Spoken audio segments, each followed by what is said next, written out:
Welcome to Talk Truly. My name is Ed. I am with Truly Effortless Events. And today we have Hannah Robinson with the Genesis Property Management Group.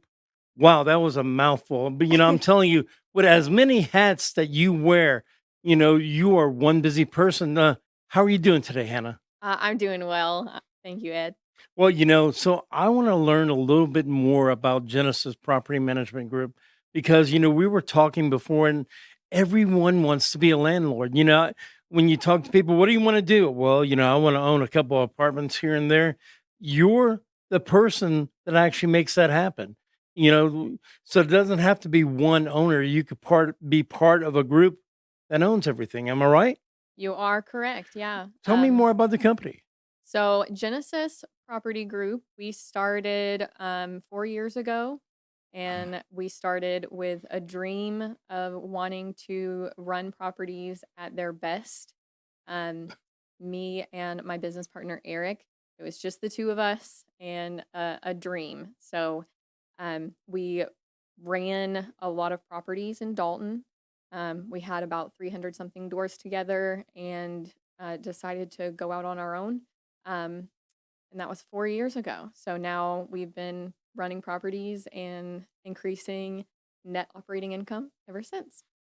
So, being a person who really, just learning more about real estate. How does this happen? Do people go like, "Hey, Hannah, I want to be a landlord," and you just okay, sign here, and you become one? I mean, what's the process? Well, it really depends on how involved you want to be. So, some people want to be very involved with their properties, even if that's somebody who wants to self manage and we only do the leasing for them, or we only do the maintenance for them, or we only do this one little piece that they just don't like that part. We take that over. Um, and then there are other parts of it where it's they don't even want to hear about the property, but maybe once a quarter.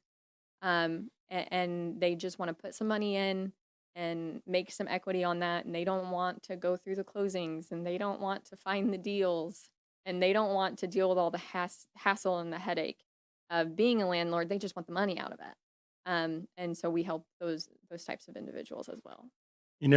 I'm lucky enough to be friends with a ton of real estate agents, realtors all over the country. I actually have one of my friends in New Jersey.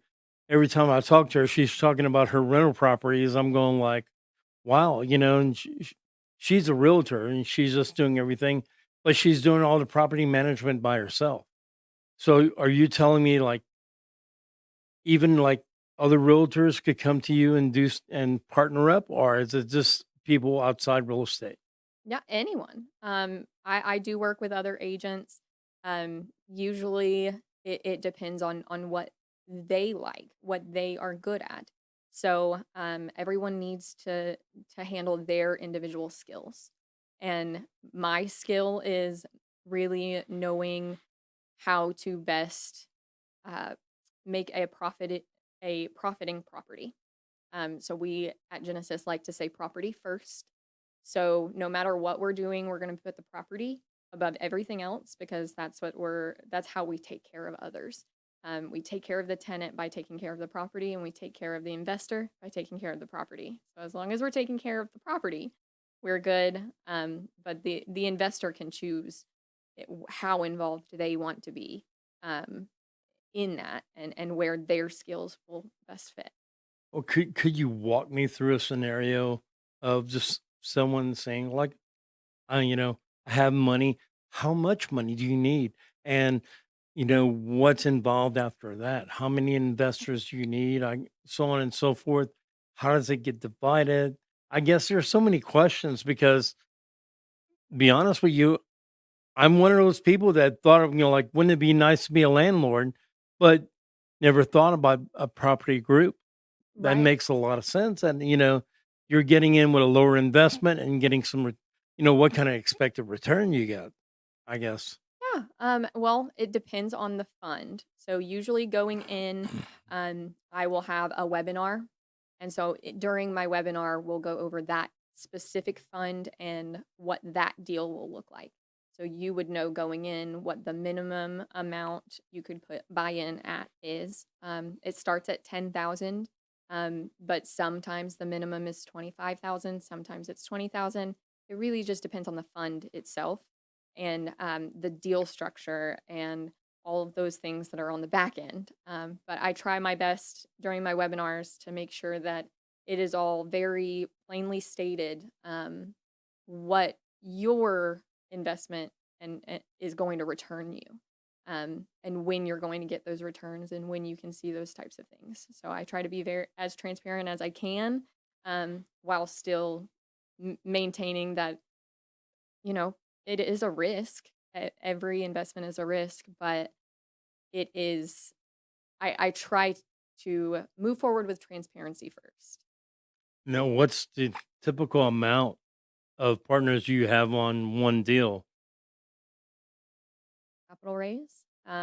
So if it's a $370,000 capital raise and you have 20,000 minimum buy-in, it's going to depend on how many people only pay in at the minimum and then how many people are putting in more. So you we typically don't do any more than 10% of the valuation. So if somebody is trying to put in 10%, they'll be capped at how much they can invest in that deal, so that they don't have to be a guarantor on that loan. Oh, wow. So what Genesis does is you become the you apply for the mortgage. Yeah. So you hold the mortgage, everyone puts down the down payment, basically, making it more affordable. And, to be honest with you, this kind of makes a lot of sense, and talking to you before, I know you. I know all the hats that you wear, whether it's the repair group, a photography company, everything that you do is just spanning out. I'm sure that all that kind of helps with what you're doing. Tell me a little bit more about your other companies. Yeah, I mean, everything ties back into real estate. So, um, all of our companies had to do with something that we needed in our smaller company. Oh, excuse me. Um, so our repair company, it's hard as a smaller property management firm to afford a maintenance staff. And so we started offering that to other property management companies, so that we could afford a staff and they can also afford to have a lower rate instead of having to pay these higher rates with people that probably won't come out for this toilet that just won't stop running and the tenant won't tell me what's wrong, and it's more difficult. And then you also don't know if they are fair housing trained and all of those kinds of things. But with our guys, we know that because we did that. So that's why we did the repair crew, just so that we could afford maintenance staff. And then we started the photography business, which is real estate photography.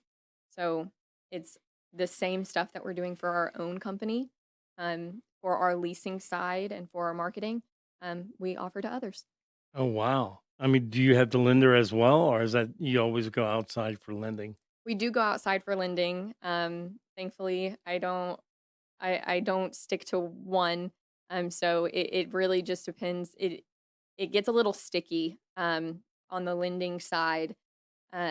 You have to have a lot of relationships just because if you keep going to the same person over and over again, eventually they're going to be like, "Hey, we've lent you a lot of money.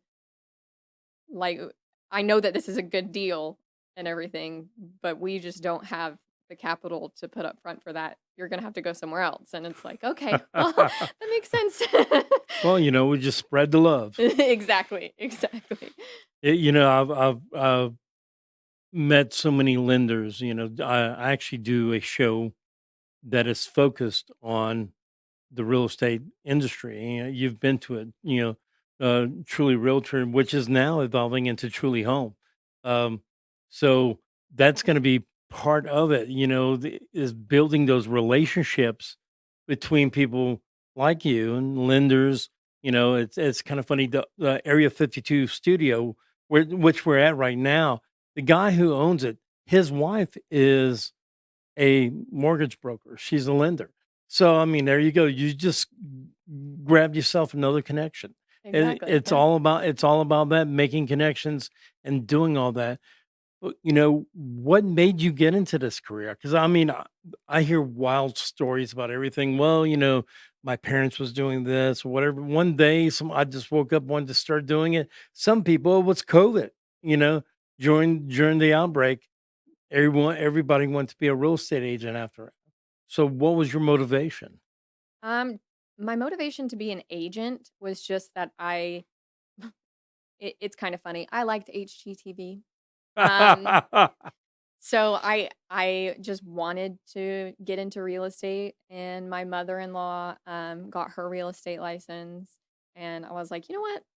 I think I want to do that. And so then I got my license, and then I learned that I hate sales. And then I was like, okay, we're not gonna buy and sell houses. We'll leave that to the other agents. What are we gonna do? And so I went back to college and got into management and accounting. And then I started my management career at a couple of multifamily properties, and I fell in love. Wow.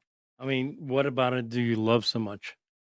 Um, I always say it takes a special type of crazy to like property management, and I am that special type of crazy. I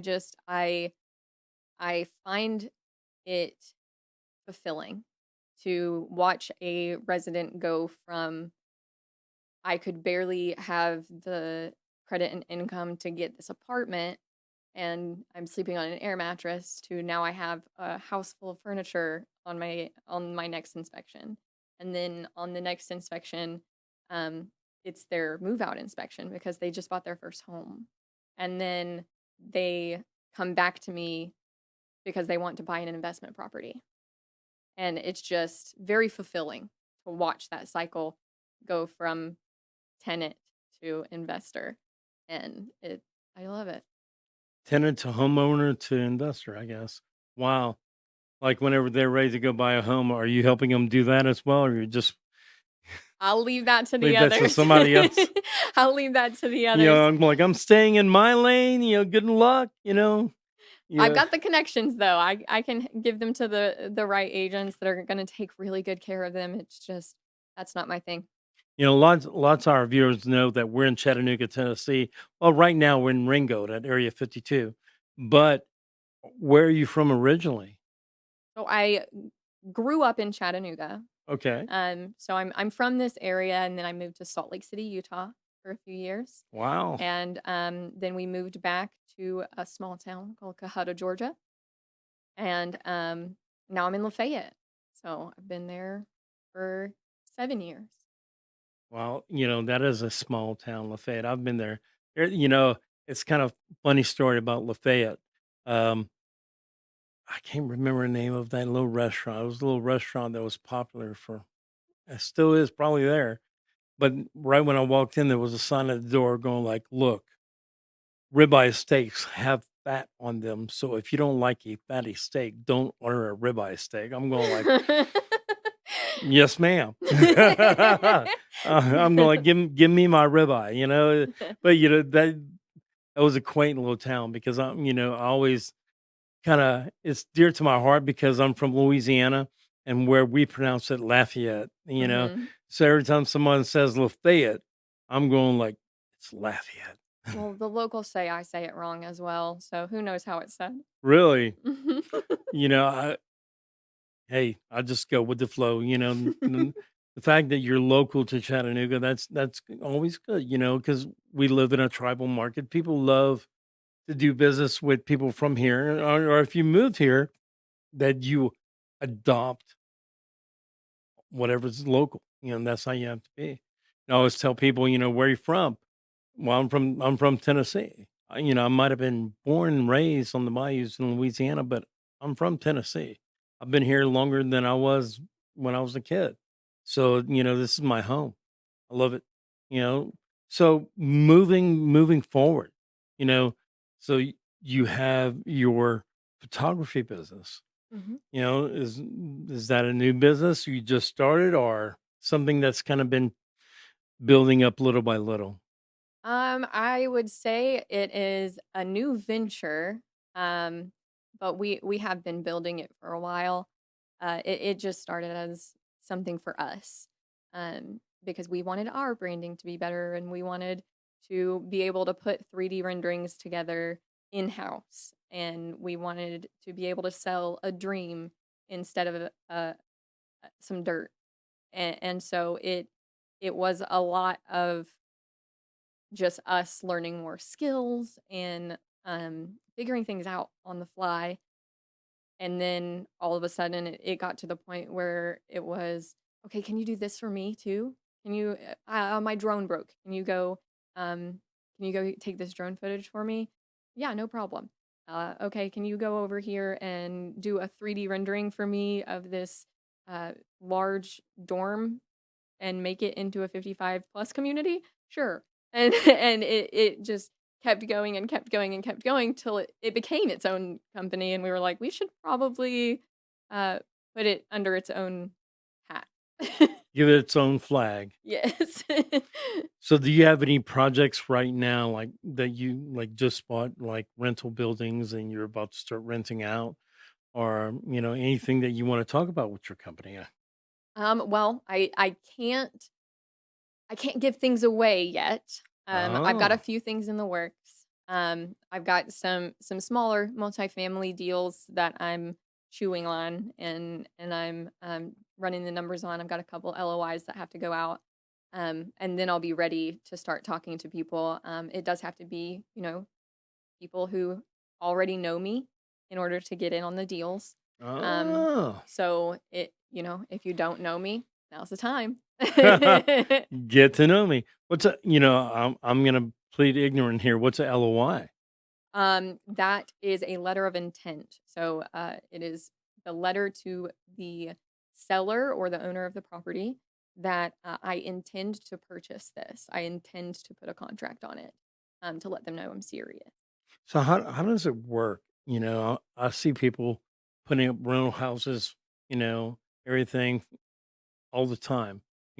So you do single family homes and like duplexes and so on and so forth. Mhm.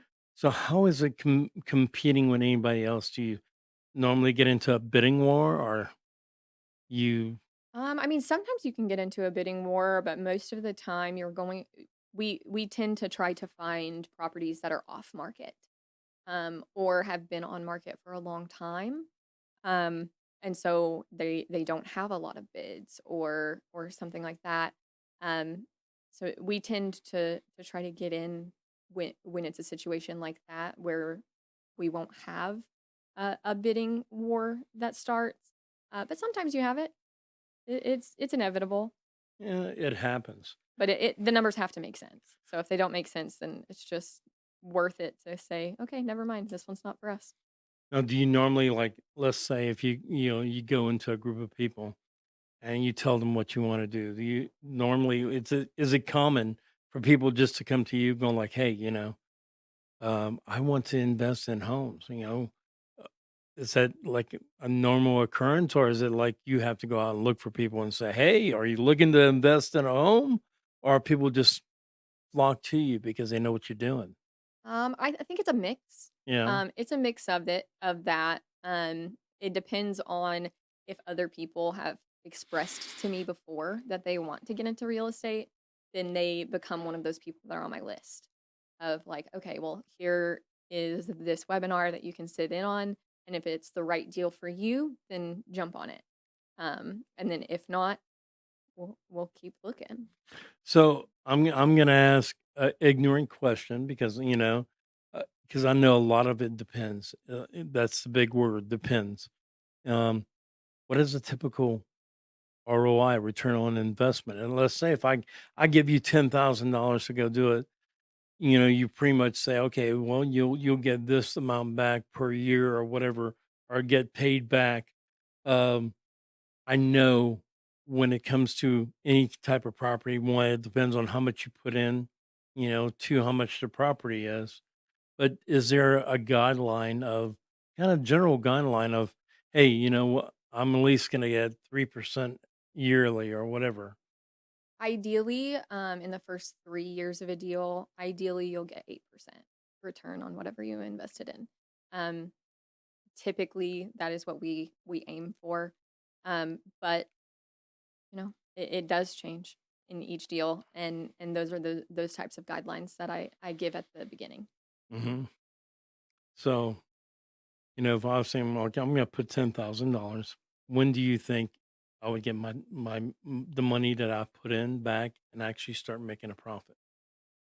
You would get returns over 3 years, and Hmm. then usually you would have your payout plus the 8% within year three. And then it depends on the deal structure on if it was just a buyout, at that point, then that's what you would have for those 3 years, and you wouldn't be on the hook for that property anymore. Or there are other deal structures where you stay in for a longer period of time, but maybe you took a little less in the front end and, you get gains throughout. It yeah. Well, it makes sense. If on the front end, you have more going towards return on investment, less going on returns, on with like your profit. So I could see that happening. It sounds like actually a great business model, for people with investing money because you're taking the risk of real estate, but not alone. You know, you're going like, okay, I want to do this. I'm part owner of this. Oh, it's kind of funny. You could walk around going like, well, hey, I'm one of the owners of this apartment complex. I'm one of the owners of that house, and you're getting all the perks and less headaches because Yeah. you're dealing with all the repairs, you're dealing with the rent, you're dealing with everything. But I can imagine that you know, someone who just wants to buy the house and do everything themselves, it becomes a full-time job, and that's where you come in. Well, you do have that ownership as an investor. You do own a portion of that property, and so that does increase your net worth. And then as I do my job and increase the net operating income, that increases the value of the asset, which also increases your net worth. So it's compounding. Do you do vacation property? I don't, but I know people who do. But Genesis doesn't? Mm-mm. We don't do vacation homes. I try to stay well within my niche. Yeah, I can imagine that would be a good way to get your money back quickly because the amount people pay for Airbnbs is, if you're charging $2,000 a month rent, you're 4,000 a month you're getting back on an Airbnb. I'm sure that's a quick payoff.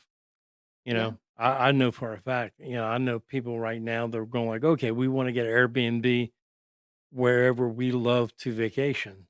So that way, they're invested in that town. And, if they ever want to go and they get a little break because they're one of the owners or something like that, there's a lot of cool things, about being that. So if you ever go into that portion of it, I might have quite a few people for you. Yeah. Yeah, well, I definitely know some people who do that side of it. So I can get you connected with them. They do a wonderful job.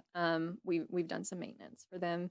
And then we've had some one-on-ones, and I've looked at their structure, and I really like what they do. So I've got some people I can recommend, but we we just stick within our niche of single family homes up to 100 multifamily. I don't know if you've met Krista Galen. She is a mortgage lender, but her and her husband have now gotten into buying vacation properties. And, of course, with her being a lender and him being a realtor, and then also her being an interior designer, you know, she's just having a blast. I'm like, I'm living life through them because I'm seeing all these cabins that are buying and like amazing designs and everything like that. Every time I talk to her, she's going like, "Oh man, I'm in the middle of designing this one cabin that I'm going like, God, I want that life." you know, I I don't know if I want to I don't know if I want to be a designer. I think I'll leave that to them. I'll put it on the paper. I'll do the 3D renderings of what it'll look like afterwards, but Well, you got to get well, your husband works with one of your companies. Does he run it, I believe, or the repair? he does some side work for us sometimes, on the repair crew side. He calls himself retired now, so he, Oh, so is he a kept man? he is keeping to himself these days. Every time I see him, I always joke with him, and he's always wearing some kind of stylish shirt or anything like that. That's one memory that I have every time I see him. I'm going like, man, that's a nice shirt. Great guy. Well, we're gonna be wrapping it up here, but I want you to, if there's one last thing that you want to tell everybody out there, one, how to get in contact with you, two, what type of customer you're looking for, and can someone out of state call you up and say we want to invest in some place in Tennessee or North Georgia? Yeah, absolutely. So the easiest way to get in contact with me is always email, at hrobinson@gpgmgt.com. That is going to be the quickest way that I can get to you in between meetings. And I always work with out of state investors. I started working with out of state investors, so that is my lifeblood. And the best referral for me right now, I'm looking for people who have a solo 401k that are not too sure that they like where it's going right now. So let's have a chat. Well, that seems like a good investment. If someone's having their solo 401k, and just rolling it over. Uh, it's been a pleasure talking to you. We see each other all the time, uh, but we really haven't sat down and talked and learned more about you and learned more about the company. And to be honest with you, it's very exciting learning about what you do. It's very cool, more cooler than me. I have to say, but you know, I see future conversations going like, You're gonna have to call me when you come across the deal because you never know, uh, I might know some people." Yeah, absolutely. Absolutely. Thank you for having me, Ed. Oh, thank you so much, and thank you again for tuning in to Talk Truly. Uh, we are a product of Truly Effortless Events, Area 52 Studios in Ringo, Georgia, Area 52 Media .com. Check them out. So many shows on there that you'd be surprised. Uh, all the spectrum of everything that they cover. Great studio. If you're looking to film podcasts, you're looking to do a TV show, this is the place to do it. So until next time, thank you again and have an amazing day.